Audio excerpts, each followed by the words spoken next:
अहिल्याबाई होळकर कर्जमाफी योजनेची यादी नुकतीच जाहीर झाली, मात्र याच्यामध्ये अजूनही संभ्रम आहे। हा संभ्रम नेमका काय आहे किंवा हेअरकट याच्यामुळे हा सगळा संभ्रम निर्माण होतोय का, हे सगळं जाणून घेणार आहोत। माझ्यासोबत राज्याचे कृषी मंत्री दत्तामामा भरणे आहेत। मामा, खरं तर ह्या सगळा संभ्रम परत एकदा निर्माण होतोय, कसं या सगळ्याकडे तुम्ही बघताय? खरं तर माझी आपल्या माध्यमातून सगळ्या शेतकरी बांधवांना एक विनंती आहे, खरं तर हा संभ्रम अजिबात निर्माण होऊन देऊ नका। काय हेअरकटचं तुम्ही जास्त अर्थ खोल ही घेण्यापेक्षा मी तर तुम्हाला एवढं सांगेल, आपले जर कर्जाची थकबाकी 2 लाख रुपयाच्या आत असेल तर संपूर्ण रक्कम ही तुमची ही कर्जमाफी केली जाईल। आज जरी तुम्हाला शासनाचे आज तुमच्याकडे 1,50,000 रुपये तुमची बँकेकडे बाकी आहे आणि तुम्हाला शासनाने 70-80 हजारच पाठवलं, 70-80 हजारच शासनाचे तुमच्याकडे जमा झालेत। जरी 70-80 हजार रुपये जमा झाले असते, वरचे जे पैसे आहेत तर त्या राष्ट्रीयकृत बँकांनी ते पैसे ते भरायचेत आणि ते बँके त्याप्रमाणे SLBC जे आपल्याला सगळ्याला माहिती आहे की जी राज्यामध्ये राज्यस्तरीय बँकर्स कमिटीने आणि त्यांनी राष्ट्रीयकृत बँकासाठी एक हेअरकटचं एक विशेष सूत्र ठरवून दिलेलं आहे आणि या सूत्रानुसार कर्ज जितकं जुनं थकीत असेल त्या प्रमाणात बँकाचा कर्जमाफीतील हिस्सा हा जास्त असतो। त्यामुळे निश्चित प्रकारे आता तुम्ही हेअरकटच्या बाबतीमध्ये मला शेतकरी बांधवांना विनंती करायची, तुम्ही त्याबद्दल आता जास्त चर्चाच नको।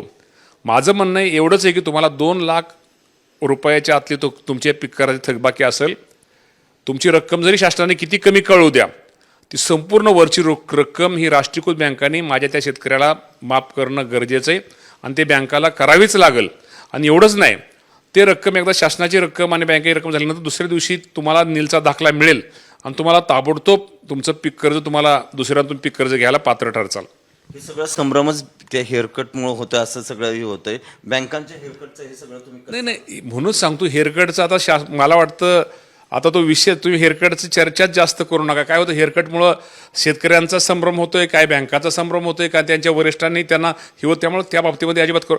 तुम्हाला जर त्यातनं कुठं अडचण आली, तुमची रक्कम तुमच्या खात्यावर जेवढी रक्कम आली ती संपूर्ण तुमची 100% तुमचं कर्ज माफीचाच तो आकडा आहे, हे असं समजून तुम्हाला नीलचा दाखला आम्ही देऊ आणि ह्यातनं कुठली बँक जर तुमची अडचण करत असेल, ह्यातनं कुठं तुमच्या बँक तुम्हाला करत असेल, ताबडतोब तुम्ही, आपल्याला माहिती आहे की आपली जिल्हा तक्रार आपली एक कमिटी आहे, ह्याच्यावरती एक शासनाची कमिटी, ताबडतोब तुम्ही आमच्याशी शासनाच्या त्या कमिटीशी संपर्क साधा, तक्रार निवारण कमिटीचे, ताबडतोब तिथं त्यांना त्या बँकेला आम्ही त्याबाबत सांगितलं जाईल।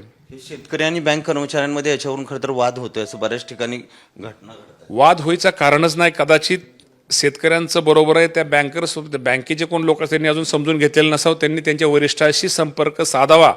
राज्य शासनाचा आणि त्यांचा काय करार झालेला आहे किंवा त्या कमिटीचं त्यांचं काय झालेलं आहे, म्हणजे कमिटीनं तुमच्या राज्यस्तरीय बँकर्स कमिटी, आपण त्याला SLTC म्हणतो, SLBC म्हणतो, तर त्याचं ज्याप्रमाणे जे ठरलेलं आहे त्याप्रमाणे ह्या गोष्टी आहेत। त्यामुळं निश्चित प्रकारे त्यांनीसुद्धा संभ्रम त्यांच्या मनात वरिष्ठांशी त्यांनी बोलावं आणि शेतकऱ्यांनीसुद्धा आता ते हेअरकट वगैरे ते काय जास्त तो नियम तर आहेच, पण आपण जास्त बघू नये। आपल्याला जेवढी आपल्या खात्यात जी रक्कम जमा झाली ती संपूर्ण तुमची कर्जमाफी 2 लाखाच्यातली कर्जमाफी, त्यामुळे अजिबात काळजी करू नका आणि हे करू नका। परत एकदा सांगतो, तुम्हाला त्या बाबतीमध्ये कुणी अडचण करत असेल, त्या बाबतीत कुठली राष्ट्रीयकृत बँक तुम्हाला जर अडवत असेल किंवा तुम्हाला चुकीचं माहिती देतात, तर तुम्ही निश्चित प्रकारे सहकार विभागाच्या आमच्या अधिकारी संपर्क साधावा। ताबडतोब तुमच्या मनातली शंका ही दूर केली जाईल आणि तुम्हाला नीलचा दाखला नंतर दिला जाईल। याच्याबाबत कुठलाही संभ्रम नाही आणि तुम्ही ते सगळ्यांनी दूर करावं, असं तुम्ही अजून काय प्रयत्न करणार? त्या बाबतीमध्ये तक्रार आपल्याला आमच्याकडे आल्यानंतर निश्चित प्रकारे त्या बाबतीमध्ये त्या राष्ट्रीयकृत बँकाला त्याप्रमाणे सूचना दिल्या जातील आणि त्यांना सांगितलं जाईल की हे ह्या नियमात हे असं झालेलं आहे। वरची रक्कम ही तुम्ही राष्ट्रीयकृत बँकांनी तुम्हाला हे कर्ज 5 वर्षाचं जुनं आहे का 6 वर्षाच्या अगोदरचं आहे का 1 वर्षाचा कर्ज आहे, 2 वर्षाचं आहे, 3 वर्षाचं आहे। तुम्हाला माहिती आहे की 1 वर्षाचं असल्यानंतर हेअरकटचं आपल्याला माहिती आहे की 85% त्याचा नियम आहे, 2 वर्षाचं असलं तर 70%, 3 वर्षाचं असलं तर 55%, 4 वर्षाचं असलं तर 45% आणि ती 4 वर्षापासून जास्त असेल तर 35%। त्याच्यापेक्षा बँकांनी जास्त रक्कम घ्यायची नाही आहे। एकूणच आपण पाहतो की जर संभ्रम असेल शेतकऱ्यांना तर कृषी विभाग किंवा सहकार विभागाशी संबंध साधावा। या संदर्भात कुठलाही संभ्रम जो आहे तो करू नये, असं या ठिकाणी कृषी मंत्र्यांनी सांगितलंय। कॅमेरामन आदर्श किटकेसह सचिन जाधव, साम TV न्यूज, पुणे।